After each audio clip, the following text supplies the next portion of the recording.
Hey, what is up guys, Burnished here, bringing you some Sage PvP on Huttball. If you want to check out my spec, check out the link in the description below.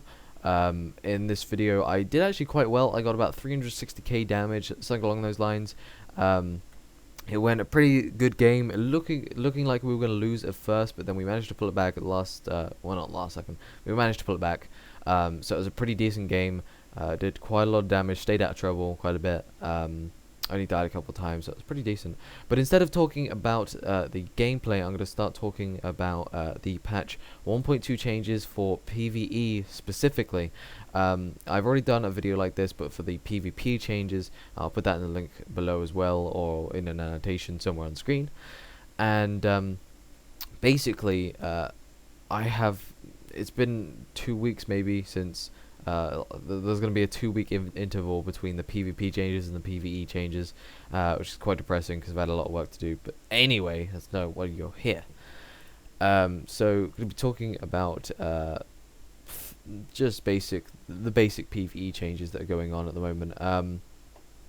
Or well, at least in patch 1.2. At the moment, they've said that they're releasing a new planet, which is called give me a sec. Where is it? There we go. Denova, which is filled with traitors and mercenaries and mining materials and all that fun stuff. It's quite a skanky sort of planet. And this will have in its one new raid and a new operation. One new raid and one new flashpoint, which is great because PvE loves them raids and them operations. So the new operation will be called Explosive Conflict, and it's pretty good. There has not been much released about bosses. There hasn't been much released about how many bosses. There hasn't really been much released except for the name, to be honest. Except for this, is that the nightmare difficulty of this operation will not be available in 1.2. As they still need to add new additional mechanics to Nightmare and stuff like that, and which is actually good because they're trying to truly make Nightmare. If any of you have done Swtor at all or Krager's Palace on Nightmare, you'll realize that it's pretty much hard mode. It's just with 200k more damage. So it's quite nice that they're adding new mechanics in to Nightmare mode that you won't see in hard mode or normal mode. So that's pretty interesting. This new raid instance will be tier 2, so it's surpassing the tier 1, which is Eternity Vault and Krager's Palace. So you'll have better loot, better quality of items, etc, etc. There will be 16 and 8-man versions of this raid, as usual, and there's also a shift in the gear up progression at the moment, and this is actually quite interesting. There'll no longer be a normal mode. Instead, it's going to be replaced by story mode, and this mode is pretty much for casual players to see the story rather than gearing up. So the gear won't be that good. It'll be the sort of stuff that you can get from Flashpoints, maybe with a little bit better gear than the actual Flashpoints themselves. But it's basically focusing on the storyline, which is quite nice. So I'm guessing there'll be a lot of cutscenes and stuff like that, so that's interesting. But what does that mean they're doing with hard mode and nightmare mode? They've said that the real raid gear progression will be in hard mode and nightmare mode. The pre-assigned looting system currently in place for normal mode operations will be replaced by existing looting system for nightmare and hard mode and nightmare mode. And it also oh, I'm reading it wrong. So yeah, basically they're getting rid of normal mode and they're introducing story mode, so it makes the casuals more likely to do operations, and it just makes it a bit more fun, I suppose, for them. That does mean that it's sort of turning into a bit of WoW, as much as I hate to say it, but you've got the now normal mode and heroic mode basically, so that's going to be pretty interesting to see.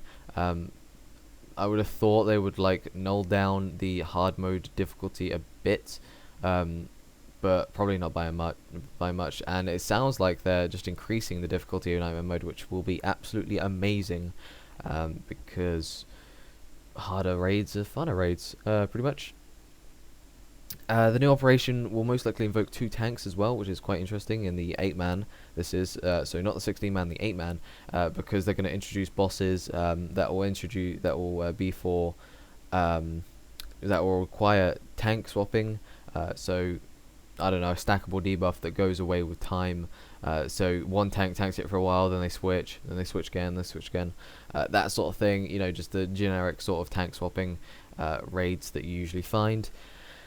That's pretty much all they've said about the new raid. They haven't said much more. Again, they haven't said, like, you know, how many bosses are going to be, you know, how long it's going to take, the gear, etc. But they have said about the new Flashpoint that's also going to be on this planet, and it's going to be finishing the story arc that patch 1.1 released with the Kaon Under Siege Flashpoint, which was quite a fun Flashpoint. I did do it, but I did it in some Rakata gear, you know, with raiding buddies, so it was pretty easy, but still fun to watch the storyline.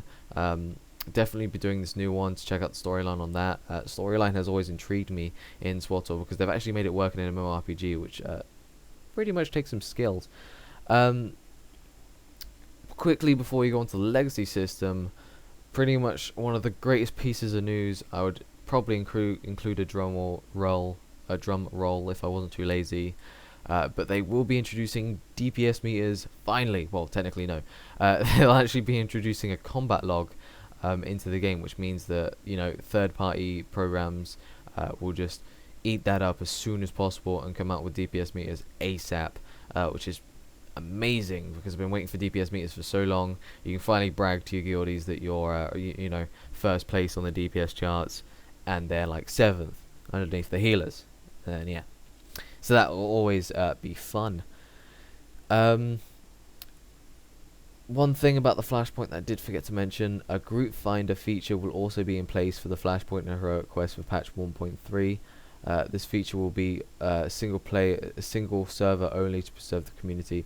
So it looks like they're adding a group finder for Flashpoints now, but it is server only, so you cannot cross queue instances, which still is quite nice.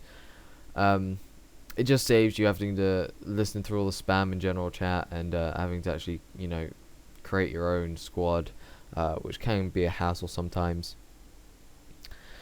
They're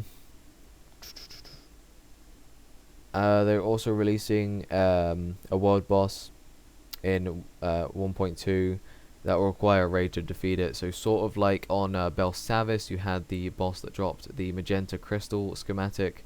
They'll be including that, and they'll finally be introducing a ready check. So instead of, like, you know, if you're ready, jump up and down, that sort of thing, it's got an actual ready check in the UI, which is great. Now we can finally move on to the legacy system, which is like one of the best things about this patch. It's been so paraded, and I love it already. Basically, what they're doing to legacy at the moment is pretty much useless. There's not much for it. It's not really any point to leveling up your legacy at the moment. But now they'll be introducing a legacy family tree. Now, basically, what this is just like a normal family tree. You know what a family tree is, of course. And it's just going to be the exact same thing as that, but with your characters. So, for example, I'm playing on Burnished here, and if I create an alt called Burnished with 2 eyes or something, or Burnished 1, then I can make that character brothers with this guy, siblings, you know, freaking spouses, you know, parents, you know, all that sort of things. You can just make a massive family tree with all your alts, which is quite fun. This will inevitably lead to some quests that you'll be able to do. So it'll be like, help out your brother, Burnished, do this, this, and this, and this, which will be quite interesting. I don't know if it will be sort of, you know, you do this on your alt, then you log on your main, who is the spouse or whatever, and then, you know, you keep on swapping in between to complete parts of the mission. That would be quite interesting. Quite a good idea. BioWare, you got to pay me for that. Just you know, give it to my PayPal. You know, it's all good. No more discussion about that. You also be able to get legacy abilities, which I think is quite strange and somehow OP. Basically, it's giving abilities from one person to another. So the examples here are a smuggler using force choke and a Sith using flamethrower. I don't know how that's possible, but apparently it is. So it'd be quite interesting having you know, having your main have an extra ability. That's got to be disabled at level 50 or something, or not be allowed in PvP, because that would be pretty OP. I play a Sith Inquisitor, of course, and if I got an extra CC or some more damage, or like just a force choke even, my damage would just be going through the roof, and you know, nothing could really stop me. So that's one thing. They probably should ban that from PvP at least. And if they ban it from PvP, they'll probably ban it from raids as well. Legacy unlocks mailboxes and practice targets in your ship, which is amazing. So you can test out your DPS with the DPS meters they're going to be introduced. And mailboxes on your ship. I suppose if you're too lazy to go on the fleet or anywhere, then yeah, you've always got a mailbox on your ship. Legacy species unlock. This is quite cool as well. You'll be able to unlock species that normally you wouldn't be available to a specific class. And they're saying such as a Sith Jedi and a Chiss Smuggler. So I'm thinking, is that a Sith Pureblood Jedi Knight? I don't know how exactly that would work, but you know, it'd be interesting to see, to be honest. That's pretty much it for the legacy system. Don't know exactly like the levels and the brackets and stuff, like, oh, reached level 10 legacy and you unlock the Chiss for smugglers. You know, I don't exactly know that yet. I'm sure it'll be announced closer to the actual date of 1.2. So let's go into a bit of the options, the advanced options section, just because I haven't put it in any other video and I can't be asked to make a brand new video just for that. But there will obviously be UI customizations. You'll be able to make your anything pretty much in your UI bigger, smaller, you know, be able to move it anywhere on the screen. I sort of like the UI as it is right now. I think the only thing I'll do is make it a little bit smaller, and that's pretty much it. I'll just leave it as that. Make the mini-map and the bars and the health bars just a little bit smaller, and I will be happy. Appearance customization, matching your armor, so you can color in your chest pieces black and stuff, and basically make good matching armor, which is always nice to show off.